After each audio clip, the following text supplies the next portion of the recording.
The dimensional resonance chamber hummed with an electric tension that made the hair on Dr. Maya Chen's arms stand on end.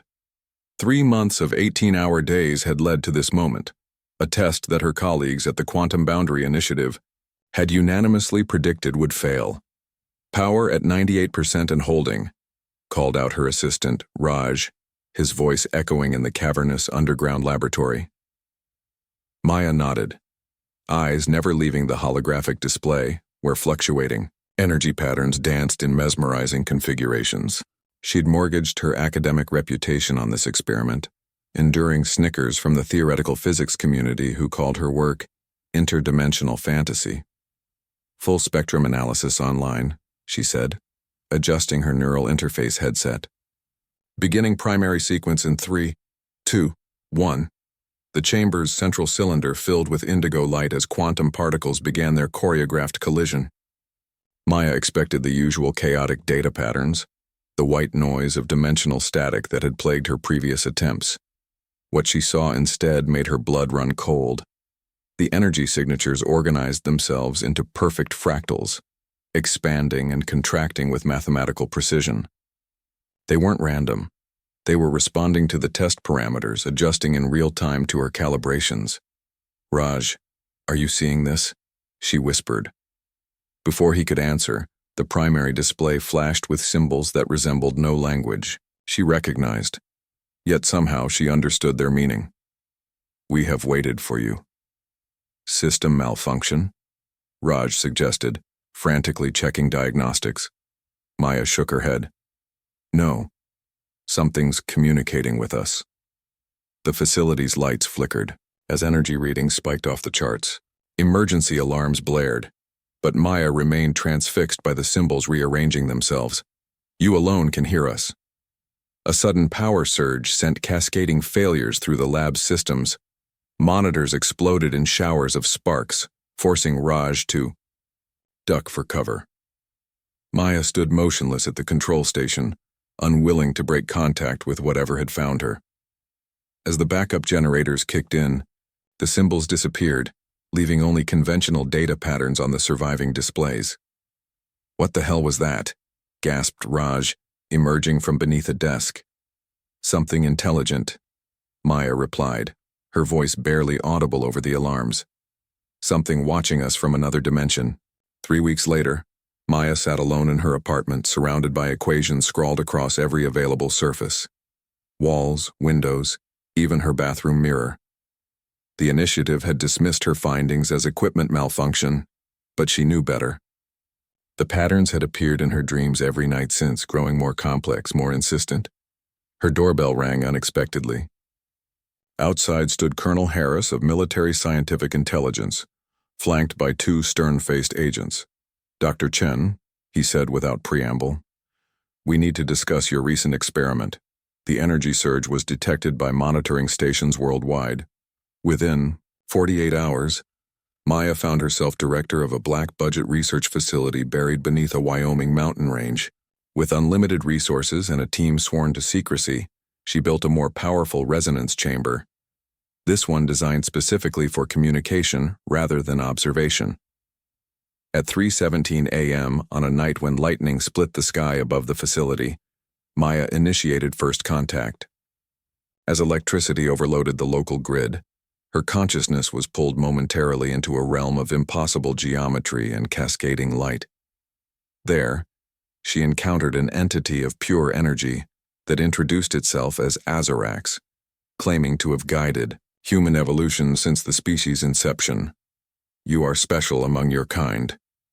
Its thoughts resonated within her. "Together, we shall elevate humanity to its rightful place among the architects of reality." When Maya awoke on the chamber floor, nose bleeding and disoriented, she knew her life and potentially all of humanity's had changed forever. The equations materialized in Maya's mind during a dreamless sleep, elegant solutions to problems that had stumped humanity's brightest minds for generations. She awoke at 4:30 a.m., frantically scribbling in notebooks until her fingers cramped, possessed by inspiration that felt both foreign and intimately familiar. By week's end, her team had built a prototype based on these insights, a tabletop, device that generated a stable microscopic dimensional aperture. When demonstrated to the Joint Military Scientific Oversight Committee, the device reduced General Westfield to speechless awe. "Dr. Chen," he finally managed, "you've just rendered half our physics textbooks obsolete." The classified videos leaked within days. Maya's inbox flooded with interview requests from every major news outlet worldwide. Her face appeared on magazine covers with headlines like "The Woman Who Speaks to Stars" and "Humanity's Gateway to the Cosmos." During her historic TED Talk 3 months later, Maya activated a handheld dimensional viewer that revealed luminous structures existing just beyond conventional perception. The auditorium erupted in a standing ovation that lasted 7 minutes. "What I've shown you today is merely the beginning," she told them, voice amplified by speakers to reach the overflow crowds outside. "We stand at the threshold of humanity's greatest evolutionary leap." That night in her hotel suite, Azarax's presence filled her mind like mercury flooding a glass vessel. "You have done well," it communicated. "Your species responds to you as anticipated." "They're scared," Maya replied aloud. "Change always frightens humans, but they're also hopeful, as they should be. Your kind was seeded by entities like myself eons ago. You are our greatest experiment in guided evolution, and you, Maya, represent its culmination." The entity shared visions of a transformed Earth, disease eradicated, poverty eliminated, human consciousness expanded beyond physical limitations. In these visions, Maya stood as humanity's guide, the bridge between dimensions. 16 nations committed funding to Project Ascension within months. Construction began on the massive gateway facility buried within Mount Cheyenne, employing technologies that Maya herself only partially understood. Her role increasingly that of a conduit for Azarax's gifts, rather than their creator. Jacob Chen, Maya's ex-husband and the project's reluctantly recruited cybersecurity director, noticed the anomalies first. Strange encrypted patterns embedded within the gateway's operating system, appearing and disappearing like digital ghosts. "Something's off about these code structures," he told Maya during a rare private moment. "They don't follow human programming logic. It's like they're designed to establish backdoor protocols throughout the entire system." "You're being paranoid." She dismissed him, feeling an unexpected flare of anger. "This is why we divorced. You always questioned my work." Jacob's expression hardened. "I questioned your work because you stopped questioning it yourself." Later that night, alone in her executive suite at the facility, Maya experienced a troubling 18-minute gap in her memory. She found herself standing before the bathroom mirror, staring at strange symbols etched into her forearm with a compass point, symbols that matched fragments of the gateway's design. As she traced the self-inflicted wounds with trembling fingers, Maya caught a momentary glimpse of something else in her reflection, her eyes briefly flashing with geometric patterns that dispersed like scattered light. "What's happening to me?" she whispered. "We are happening," Azarax's voice echoed within her skull. "We are becoming." For the first time since their connection began, a flicker of doubt crept into Maya's mind. But before the feeling could take root, a wave of euphoria washed it away, leaving only renewed conviction that Project Ascension would transform humanity forever, though in ways she was no longer certain she fully comprehended. The nightmares began on the 73rd day of Project Ascension's final phase.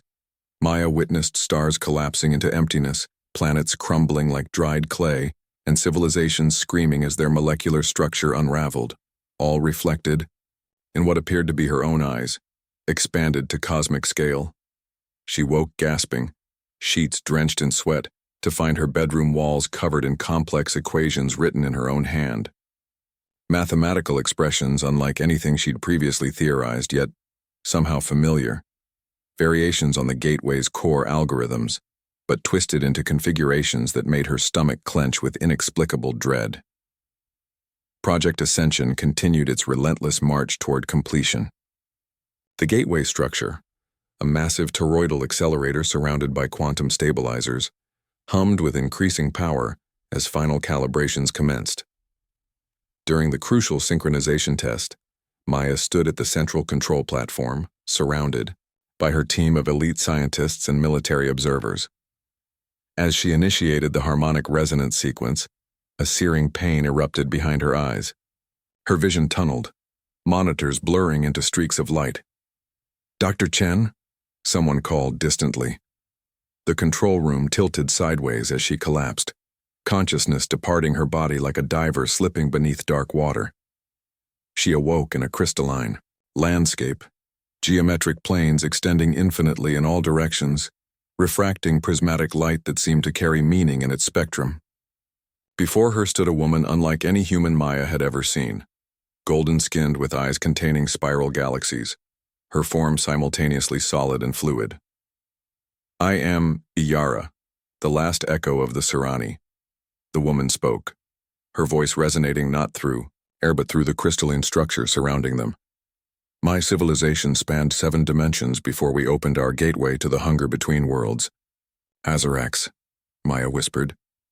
Iyara's expression tightened. "One of many names it has worn across countless realities. It is no god, Dr. Chen. It is a predator evolved to hunt entire dimensions. That's not possible. Azarax has given us knowledge, revolutionary technologies." "The perfect bait," Iyara interrupted. "It feeds the same technologies to every advanced civilization it targets. Knowledge designed to create the perfect consumption mechanism." Iyara extended her hand, touching Maya's temple. Reality shattered into a kaleidoscope of experiences. Maya witnessed the majestic crystal cities of the Serani, their dimensional mathematics that rivaled Azarax's gifts, their fateful decision to build their own gateway. Then came the horror, the moment of activation when their gateway inverted, becoming a cosmic siphon that converted all matter within their star system into harvestable energy. Maya felt the death of trillions as Azarax consumed an entire civilization in what the entity considered a single meal. "Your gateway's true design," Iyara said as the vision faded, "is identical to ours." She pressed something into Maya's palm, a crystalline fragment that pulsed with iridescent light. "This contains a mental technique that will temporarily pierce Azarax's influence. Use it when you return, see the truth, then decide if humanity's fate should mirror ours." Maya jolted awake in the medical bay, monitors beeping steadily around her. Admiral Voss loomed above, concern etched across his features. "You had a seizure during calibration," he explained. "The doctors found unusual brain activity. How are you feeling?" Maya's fingers closed around something solid in her palm, a crystalline fragment that shouldn't exist in this reality. "I'm fine," she lied, mind racing. "Just overworked. That night, alone in her quarters." Maya pressed the crystal to her forehead and performed the mental technique Iyara had implanted in her consciousness. The world around her distorted, layers of reality peeling away like onion skin. For the first time, she saw the gateway's true form, not a bridge between worlds, but a cosmic meat grinder designed to convert all matter within Earth's solar system into energy for a predator beyond comprehension. The emergency meeting of Project Ascensions, leadership convened at 0600 hours in the facility's secure briefing room. Maya stood before the assembled scientists, military officials, and government representatives, her evidence meticulously prepared. "The gateway is not what we think it is," she began, projecting the hidden code she'd discovered. "These subroutines activate upon dimensional breach, converting the gateway into an energy harvesting mechanism." Admiral Voss leaned forward, his face impassive. "And how exactly did you discover this, Dr. Chen?" Something in his tone sent a chill through her. Maya studied the faces around the table. Blank expressions, eyes that tracked her with mechanical precision, subtle movements that seemed synchronized. "I recognized anomalies in the quantum fluctuation patterns," she lied, protecting her true source. "The gateway's intended function is—" "You're overworked, Maya," Dr. Kessler interrupted, smiling too widely. "We all are. Perhaps some rest?" "I don't need rest," Maya snapped. "I need you to look at this evidence before we activate a doomsday device." Security personnel entered silently through side doors, syringes barely concealed in their palms. Maya recognized the trap instantly. She activated the experimental phase shifter on her wrist, a prototype she'd been developing based on Iyara's. Crystal technology. Her body briefly phased out of normal spacetime, becoming transparent as the security team lunged forward.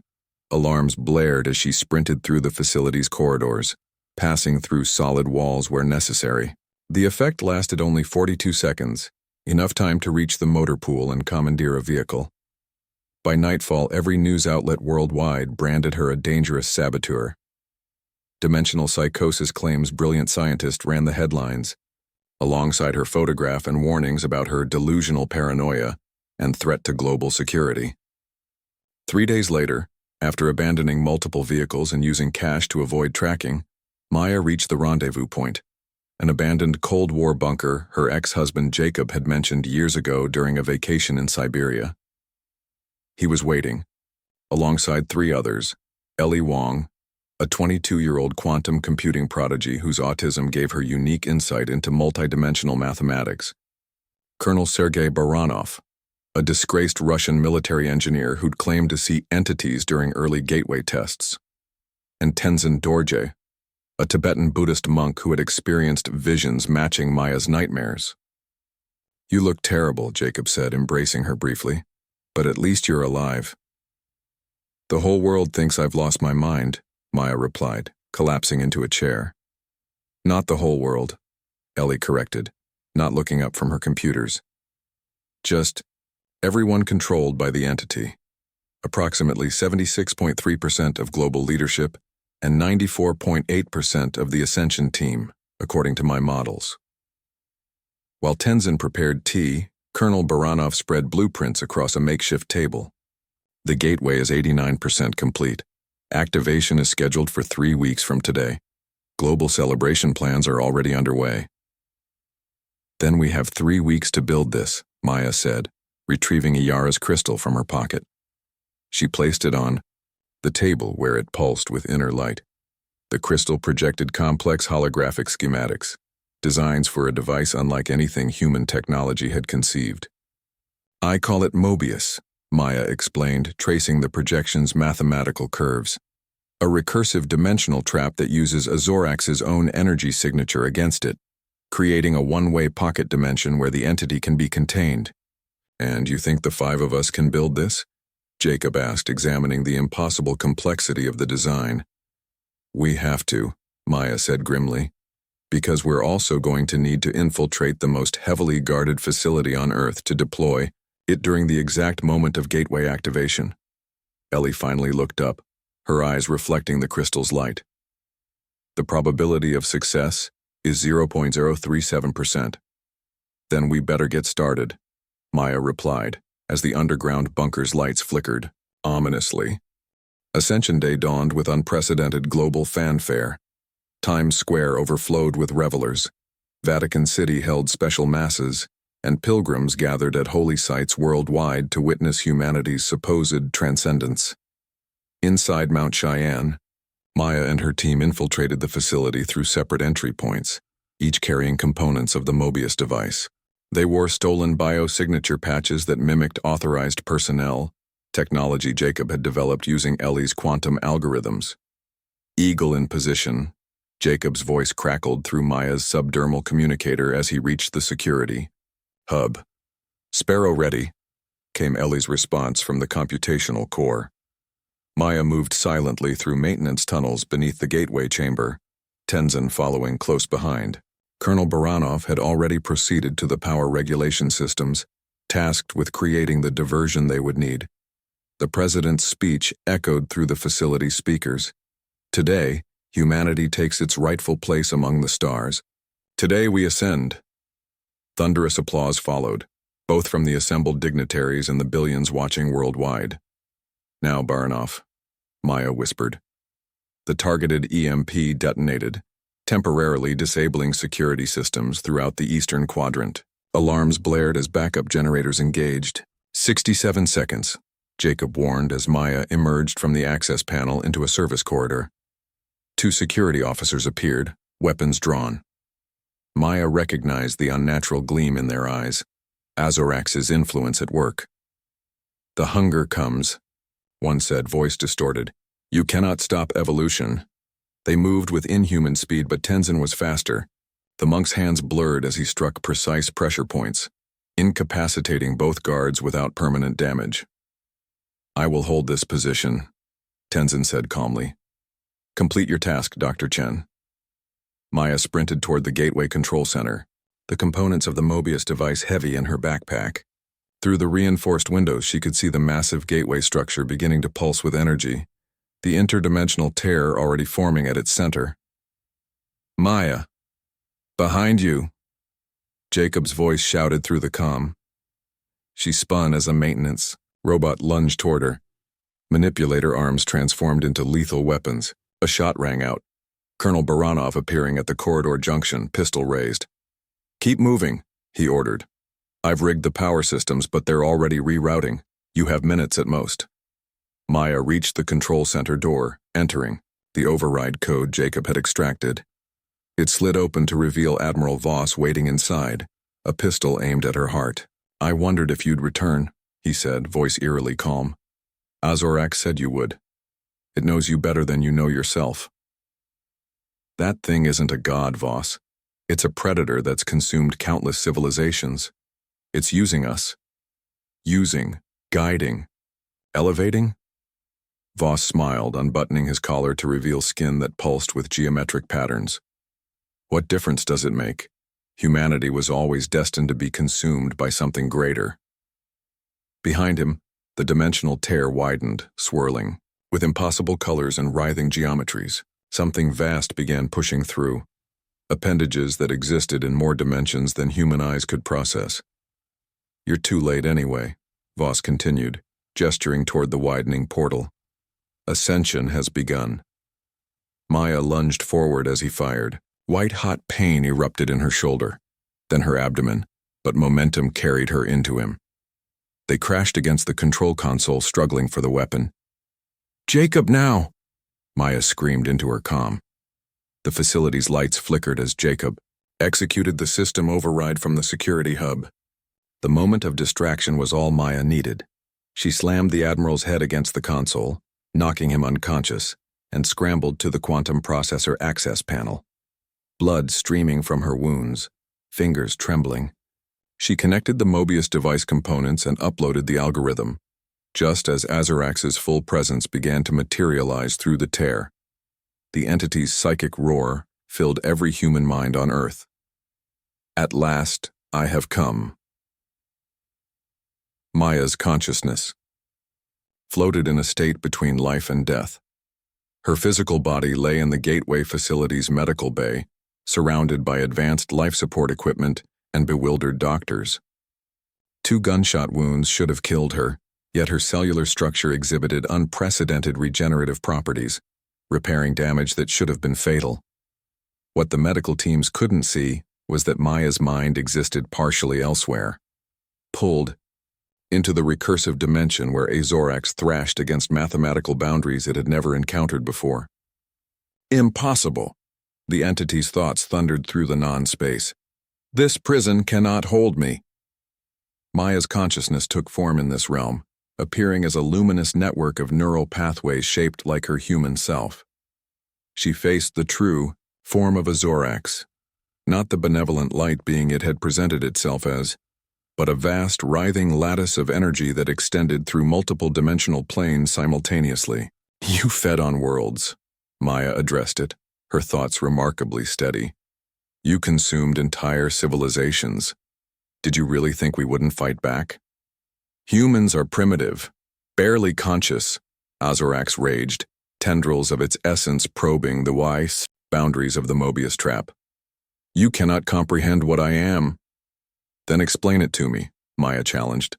"You're trapped here until the heat death of the universe. Might as well pass the time." A cosmic standoff ensued, Maya's patience against Azorax's arrogance. After what felt like years in this timeless realm, the entity's resistance cracked. It began to reveal its nature, history, and capabilities, partly from isolation-induced madness, partly from continued belief in its superiority. Maya listened and analyzed. What Azorax considered divine powers were actually advanced dimensional manipulation technologies developed over eons. The entity had once been part of a species that had transcended physical form, but unlike the others who had evolved toward harmony with the cosmos, Azarax and its kind had chosen predation. Your abilities aren't mystical, Maya realized aloud. They're just technologies we haven't developed yet. Technologies beyond your comprehension, Azarax sneered. Let's test that theory, Maya replied. She focused her consciousness, applying human creativity to the dimensional physics Azarax had inadvertently revealed. While the entity continued to attack the boundaries of its prison directly, brute-forcing solutions through sheer power, Maya adapted, approaching the same problems laterally. To Azorax's shock, Maya began manipulating the pocket dimension herself, further constraining the entity while simultaneously expanding her own control. In the physical world, 28 days had passed. Maya's body suddenly awakened from its coma, eyes flashing with equations that scrolled across her irises like computer code. Medical monitors exploded as energy surged through the room.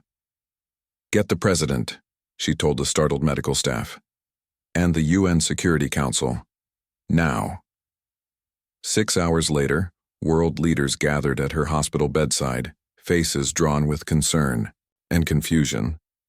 "The entity is contained," Maya explained, voice resonating with new harmonics that made some in the room instinctively step back. "But the trap requires maintenance from within." She projected holographic models of interdimensional physics directly from her mind, displaying concepts humanity would have taken centuries to discover independently. "The gateway we built doesn't just imprison Azarax," she continued, eyes occasionally flickering with mathematical symbols. "It creates a controlled bridge to its native dimension. A bridge I can traverse." "You want to go there?"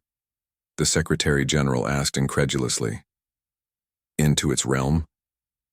"I've already been there mentally," Maya replied.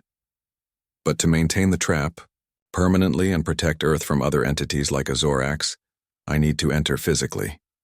She rose from the bed, wounds completely healed, subtle energy crackling around her fingers.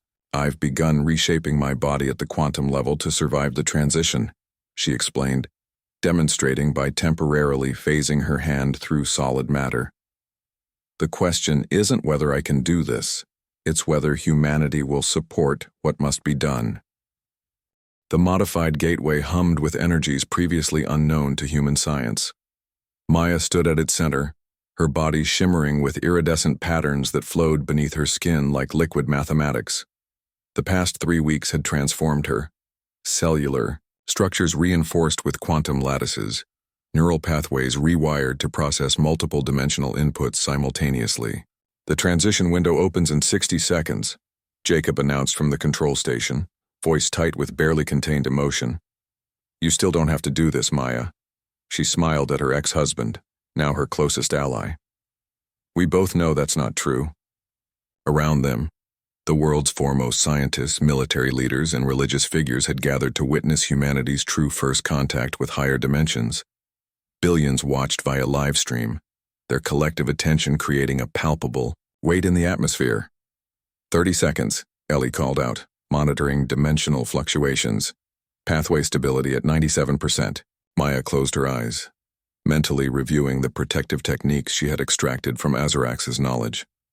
Her consciousness expanded outward, already reaching toward the tear in reality before her physical form would follow. 10 seconds, Jacob whispered. "Maya, I know," she replied. "Me too." A corona of energy enveloped her as she stepped forward. Her physical form dissolved into patterns of light that traveled through dimensional planes like a stone skipping across water. For one terrifying moment, she existed everywhere and nowhere simultaneously. Her consciousness stretched across reality like taffy pulled to its breaking point. Then crystallization, her awareness reforming in Azarax's native dimension. Here, thought manifested as architecture. Emotion painted the non-sky in colors humans had no names for. Time flowed in multiple directions simultaneously, and waiting for her. Azorax in its true domain, no longer constrained by the limitations of human perception. Its form resembled a living nebula composed of mathematical concepts, stretching across what Maya's mind interpreted as a vast neural network of pure energy. "You dare enter my realm in corporeal form?" The entity's thoughts struck her like physical blows. No human was meant to survive here. "I'm not exactly human anymore," Maya responded, adapting to communicate through thought forms. "Thanks to you." The entity attacked without warning, launching weapons of conceptual mathematics, paradoxes designed to unravel her consciousness, existential equations that should have caused her newly formed dimensional body to collapse in on itself. Maya had anticipated this. Where Azarax expected her to defend conventionally, she instead absorbed the attacks, letting them pass through her consciousness like water through a net. Each assault revealed more of Azarax's techniques, which she immediately analyzed and adapted. "Impossible!" the entity raged. "Your primitive mind cannot comprehend." "That's your fundamental mistake," Maya interrupted, her form expanding as she implemented what she'd learned. "You think linear evolution makes you superior. But humanity evolved to find patterns in chaos, to adapt to environments we weren't designed for." She launched her own attack, not with borrowed techniques but with uniquely human concepts that Azarax had never encountered. Where the entity's mind was rigidly logical despite its power, Maya's creativity allowed her to improvise solutions the ancient being couldn't predict. Across multiple layers of reality, their battle transformed the dimensional landscape. Azarax drew upon the accumulated knowledge of countless consumed civilizations, unleashing weapons of incomprehensible power. Yet for each assault, Maya found a counter. Her human emotions, which Azarax had dismissed as primitive limitations, became her greatest assets. Her capacity for empathy allowed her to understand Azarax's motivations, predicting its strategies. Her ability to process grief and pain let her withstand psychic attacks that would have shattered a consciousness that had never experienced loss. In a desperate gambit, Azarax attempted to overwhelm her with the accumulated agonies of all civilizations. It had consumed a psychic weapon of mass suffering designed to drive her mad. Instead of retreating, Maya embraced it. 5 years after Maya Chen's ascension, Earth had transformed in ways both subtle and profound. The former Gateway facility, once buried beneath Mount Cheyenne, had evolved into a sprawling complex known as Nexus 1, a seamless blend of human architecture and dimensional engineering that served as humanity's primary connection to the wider multiverse. At the heart of the complex stood the communication chamber, where Maya's consciousness periodically manifested through a crystalline avatar. Today, the Interdimensional Council, 12 individuals selected for their wisdom rather than political power, gathered to receive her. The air shimmered as Maya's form coalesced, resembling her human self, yet subtly different, her eyes containing mathematical patterns that shifted like living equations, her movements suggesting simultaneous existence across multiple planes. "It's good to see you all," she greeted them, her voice resonating with harmonics that induced a sense of profound calm. "The Dimensional Coalition expands. 7 new civilizations have joined our Mutual Protection Accord." Dr. Ellie Wong, now the Council's head of interdimensional physics, stepped forward. "And Azarax's kind? Any further encounters?" Maya's expression grew somber. 3 incursions attempted in distant sectors. All were repelled. The truth of what had happened after Maya embraced the collective suffering of Azarax's victims had become almost mythological. In that pivotal moment, instead of being destroyed by the psychic attack, she had achieved something unprecedented, integrating the memories and knowledge of countless fallen civilizations while maintaining her human identity. The power shift had been immediate and absolute. Rather than destroying the weakened Azarax, she had offered integration rather than annihilation, absorbing its knowledge while imposing human ethical constraints on its use. The remnants of Azarax's consciousness now existed within a partitioned section of Maya's expanded mind, a reluctant advisor who gradually developed appreciation for human resilience. The dimensional stabilization technology has been successfully implemented in 17 countries, reported Jacob Chen, who had remarried but remained dedicated to Maya's vision. Medical nanobots have eliminated 83% of previously terminal diseases and the gravity manipulation transit systems have reduced global carbon emissions by 40%. Maya nodded approvingly. Her approach to sharing advanced knowledge had been deliberately measured, introducing technologies at a pace that allowed human societies to adapt without destabilization. Each innovation came with ethical frameworks, developed by philosophers and scientists working together, preventing the weaponization that would have occurred with unrestricted access. "There's something else," Maya said, her form briefly flickering as her attention divided across multiple dimensions. "The Watchers have made contact." The chamber fell silent. The Watchers, ancient observers of the multiverse who had maintained strict non-interference for billions of years, had never before acknowledged a developing species. "They've been monitoring our handling of dimensional technologies," Maya continued. "They're particularly interested in our ethical constraints and our rehabilitation efforts with predatory entities." "What does this mean for us?" asked the Buddhist, Monk Tenzin, now aged but still serene. "It means humanity is no longer seen as a potential victim species to be harvested," Maya replied. "We've been reclassified as a guardian species with protective responsibilities toward developing civilizations." Outside Nexus 1, children played in parks where quantum-enhanced plants bloomed in impossible colors. Schools taught dimensional ethics alongside traditional subjects. Artists created works that existed simultaneously in multiple planes of reality. And throughout the cosmos, word continued to spread of the impossible, a species from a lesser dimension that had not only survived contact with a cosmic predator, but had captured it, mastered its power, and transformed the very nature of predator-prey relationships across the multiverse. In distant corners of reality, entities that once consumed worlds without consequence now moved cautiously, looking over their metaphorical shoulders, feeling something entirely new to their kind. Fear of what humanity might become.